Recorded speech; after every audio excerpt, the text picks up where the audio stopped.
પૂર્વોત્તર રાજ્યોમાં વરસાદ લોકો માટે મુશ્કેલીનું કારણ બની રહ્યો છે। બંગાળની ખાડીમાં બનેલી સિસ્ટમને કારણે 3 પૂર્વોત્તર રાજ્યો સિક્કિમ, ત્રિપુરા, નાગાલેન્ડ અને આસામમાં ભારે વરસાદી માહોલ જામ્યો છે। વરસાદની સ્થિતિ એવી છે કે લોકો માટે ઘરોમાંથી બહાર નીકળવું મુશ્કેલ બની ગયું છે।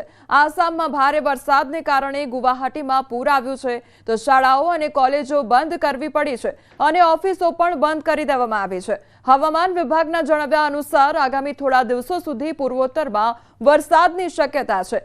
આવી સ્થિતિમાં લોકોને સતર્ક રહેવાની સલાહ આપવામાં આવી છે। તો 24 કલાકથી સતત વરસાદને કારણે શુક્રવારે મિઝોરમમાં દિવાલ ધરાશાયી થવાથી એક વ્યક્તિનું મોત નીપજ્યું હતું અને બીજો એક ઘાયલ થયો હતો।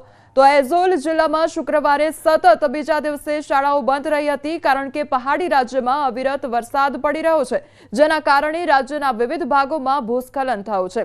આ તરફ ભારતીય હવામાન વિભાગે 1 જૂન સુધી ઉત્તર પૂર્વના તમામ રાજ્યોમાં વાવાઝોડા અને ભારે પવન સાથે ભારેથી અતિભારે વરસાદની આગાહી કરી હતી। તો આસામના મુખ્ય શહેર ગુવાહાટીમાં પાણી ભરાઈ ગયા છે। ગુવાહાટી શિલોંગ રોડનો મોટો ભાગ પાણીમાં ગરકાવ થઈ ગયો છે।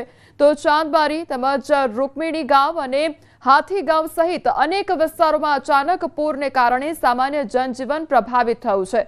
હવામાન વિભાગે આસામના ઘણા જિલ્લાઓમાં ભારે વરસાદ અને ભારે પવન ફૂંકાવાની ચેતવણી પણ જારી કરી છે જેમાં ગુરુવાર રાતથી રાજ્યના ઘણા જિલ્લાઓમાં ખાસ કરીને પશ્ચિમ અને દક્ષિણ ભાગોમાં સતત વરસાદ વરસી રહ્યો છે। પ્રાદેશિક હવામાન કેન્દ્રના ડેટા અનુસાર 15થી વધુ જિલ્લામાં રેડ એલર્ટ જારી કરવામાં આવ્યું છે। રેતી અતિ ભારે વરસાદ અને કેટલીક જગ્યાએ અત્યંત ભારે વરસાદ અને 40 થી 50 કિલોમીટર પ્રતિ કલાકથી 60 કિલોમીટર પ્રતિ કલાકની ઝડપે તોફાની પવન ફૂંકાવાની ચેતવણી પણ આપવામાં આવી છે।